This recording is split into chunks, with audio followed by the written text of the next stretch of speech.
What is up, guys? The Browns just hired Andrew Berry, a familiar name for Browns fans, as he was the vice president of player personnel underneath Sachi Brown, which essentially meant that he was Sachi Brown's football mind in the three-headed brain trust that was him, Hugh Jackson, and of course Sachi.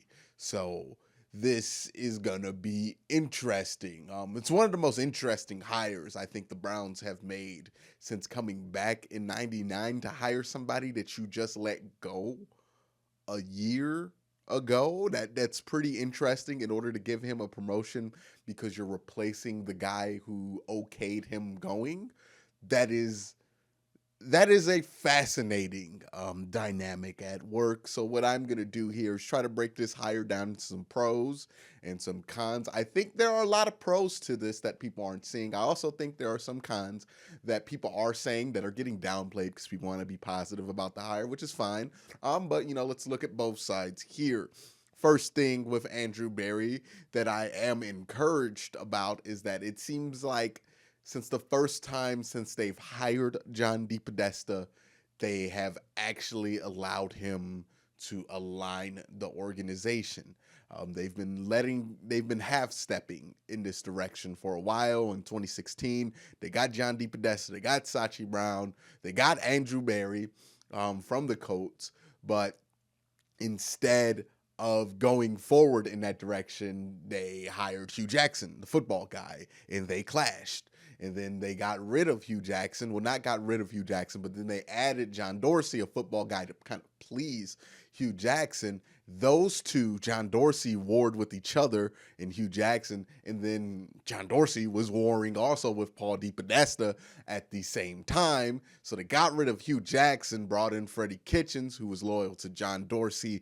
And those two warred with the analytics department. So they had to get rid of them both this offseason. And now they have John DePodesta bringing in two guys that he recommended, that he wanted in place, that follow his philosophy. So if this philosophy stinks, then the team's gonna stink, and that's gonna be what it is. But it's not gonna be because all three cannot get along, which is a narrative that I have grown tired of over the last few years in Cleveland. So for whatever it's worth, that's not going to be the deal this year.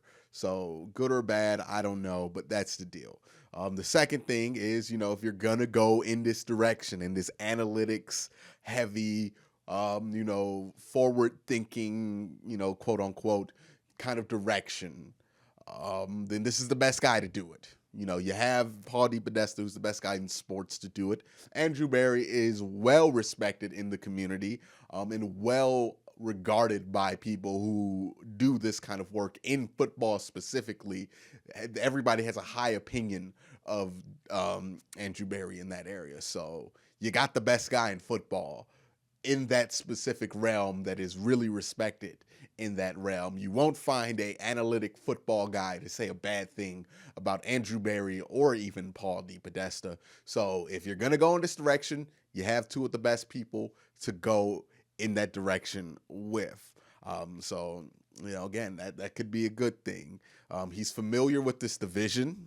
He's also familiar with this team, and he's only been gone a year. So his process to learn the team and learn the franchise and learn the organization and the building is going to be dramatically smaller than it would be for a lot of other hires. He's not new to this at all. This is very familiar to him. There's only one draft worth of players that he doesn't know, and it's a very small draft. I think there's like 3 or 4 notable players because the Browns didn't have a first round pick and they didn't really have a ton of picks this year.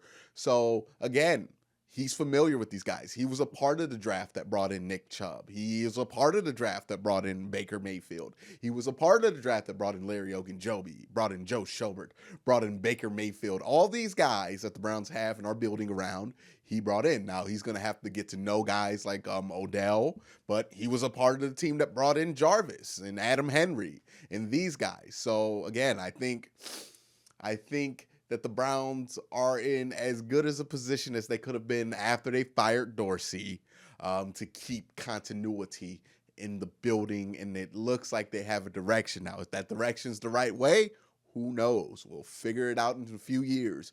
But at least they're finally going in one uniform, agreed upon direction, which is what we've wanted for a while. Another thing that I like about the hire is that Andrew Berry is a pro personnel guy. I think that is more or less along the lines of what we need. I don't want a college scout. I don't think we need somebody who's great at finding young talent. I think we need somebody who's great at identifying who can play roles. And pro personnel guys are those kind of guys. They can identify who can play specific roles on their team. And, that's what the Browns need. They got enough young talent, Odell, Baker, Nick Chubb. They got all that crap. So they don't need that. They need guys who can fill roles. And that is what pro personnel guys can do very effectively.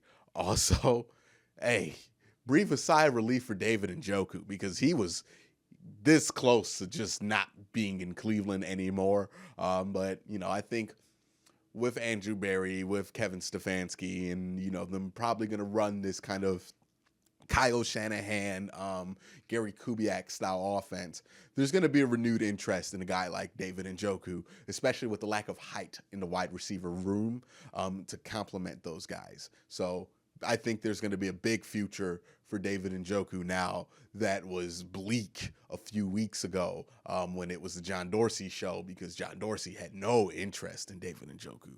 For whatever reason, he soured on him. David Njoku wasn't even active for a few games at the end of the season. And also, I think Andrew Berry's strengths, cap efficiency, being a pro personnel guy, trade creativity, these are the strengths that he exhibited with him in Sachi Brown in that 2016 to 2018 period that the Browns need right now. The Browns don't need a great scout. They don't need to accumulate more young talent. They don't need to draft a ton of home runs. Now they need to get some doubles. They just need to get some solid role players, a solid role player left tackle, a solid role player center. They don't need to get another gem to build around, because quite frankly, they have two that are going to get really expensive really soon in Myles Garrett and Baker Mayfield. They really can't afford to get another gem or hit another home run when you come to long-term cap flexibility. So for the Browns, you don't need that. That's not going to be as effective as just getting the right guys in the right places. And the hope is, since Andrew Berry is a player personnel guy, that this is something that he will be good at.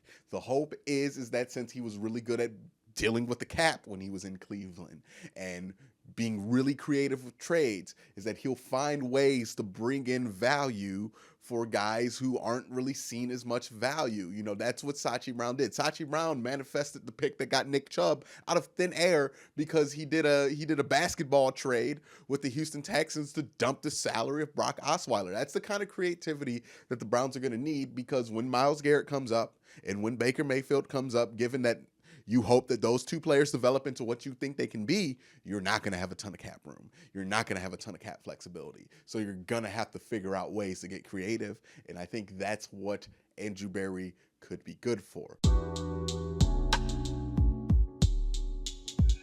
Now, with anything, there are pros and there are cons. And with this hire, there are some cons that come with Andrew Berry.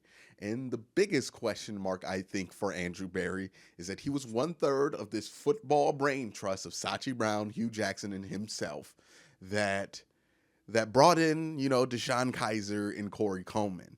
And to be fair to those drafts aren't as terrible as people lay them out to be when you look at them on the surface. Like, you got decent starters out of those drafts. They weren't complete misses like some Browns drafts have been.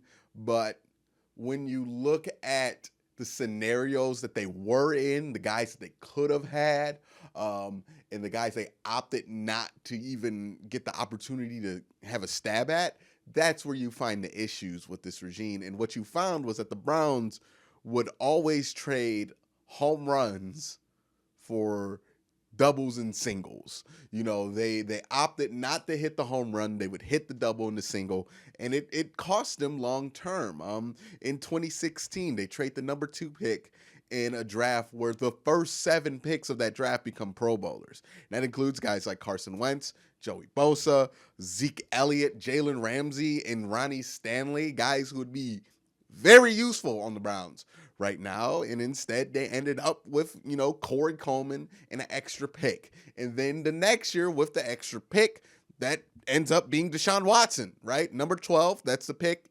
Deshaun Watson, they trade that pick to the Houston Texans. So they don't draft Deshaun Watson, who might be one of the better quarterbacks in the NFL. And they end up, with Denzel Ward, who's good. He's very good, but his value, even if Denzel Ward were the best corner in the NFL, he's not going to be more valuable than, the 6th best quarterback in the NFL. That's just how it works. He only can affect the game so much from his position. So again, you missed out on a home run, you hit a double. That's fine. That's not terrible. You're not going to have a bunch of terrible drafts. You're not going to be talentless, but you are going to be missing a lot of ingredients. Now, the good thing is the Browns don't need Andrew Berry to hit home runs. They need him to hit doubles. But when the goal is to hit doubles, I worry that they're going to trade back and strike out a lot because they're just moving backwards in expectations. The next thing is that a lot of the guys on this roster that you like, probably gone. Demarius Randall, guaranteed he's not coming back. Joe Schobert, probably not going to come back unless he wants to come in below market value. Don't know why he would do that. So he's probably gone. Rashard Higgins doesn't, unless he wants to take like a pretty much like a base NFL contract, I don't think they're going to bring him back. Like the way they're going to see things now are going to be more analytical. And the analytical way to see a guy like Rashard Higgins is that he's not that much more valuable on paper than, a guy you can get in the 6th round or an undrafted free agent. So why keep him around? Now, there's going to be a lot of arguments in the contrary, and I'm not opposed to those arguments. I think if you can keep Rashard Higgins around for cheap, it would be smart, but that's not how that office is going to see things. Same thing with Joe Schobert. Joe Schobert, he's not a great, war player. He's not a great, above replacement player. So it doesn't make that much sense to invest a ton of money in him. And, the money would suggest that he doesn't affect the game as much as some other people that you would want to invest money in, like Myles Garrett. So no, he's gone. Olivier Vernon, he should be gone, whoever the GM is, but especially since it's not John Dorsey, he's definitely gone. $15 million for the production that he gave us last year makes no sense. He should be gone by March. Hey, Olivier Vernon, if you're watching this video, I hope you're renting, and, I hope you've started packing, because that notice is coming in a few months. But that's what I can wrap around right now with the Andrew Berry hire. There's a lot of good, honestly. And there are some cons, mainly comes in the scout side of things. But again, I would caution people to not be as worried about the scout side of things when it comes to this hire, because the Browns aren't in the stage of the rebuild where that's as important. Yeah, sure, you're going to want to make some good draft picks, and you're going to want to, bring in some good guys, but a lot of people are capable of that. You don't need the home run hits anymore. That's what Dorsey was really good at. He struck out a lot, but he hit some home runs. Nick Chubb, Baker Mayfield could be a home run. Greedy Williams looks like a home run. Denzel Ward looks like a home run, for cornerback. So, that part of it, the talent acquisition, I don't think is going to be as important as some of the boring stuff that comes with being a GM, which is cap management, trade creativity, and doing the pro personnel side of things efficiently, and very good. So all in all, I'm not as against the hire as I was when it first came up a few months ago. But that's what the situation is. The Browns have hired Andrew Berry. They're aligned, and they're ready to give this analytics thing a full and fair shot. And nobody can argue that it's not going to be a full and fair shot, because the roster's good enough. You got a quarterback. You got the whole thing aligned. So if this thing fails, then it fails because it doesn't work. It doesn't fail because it wasn't aligned properly. There's no more excuses for this not to work anymore. So let's see what happens. This could either be really good or fantastically great. Either way, this is probably going to end up being a 30 for 30 for good or bad reasons. So let me know your thoughts on the hire down below. Are you indifferent? Are you excited? Are you angry about this hire? Do you have somebody else in mind? Let me know your thoughts in the comment section down below. But thank you guys for watching. Have a great day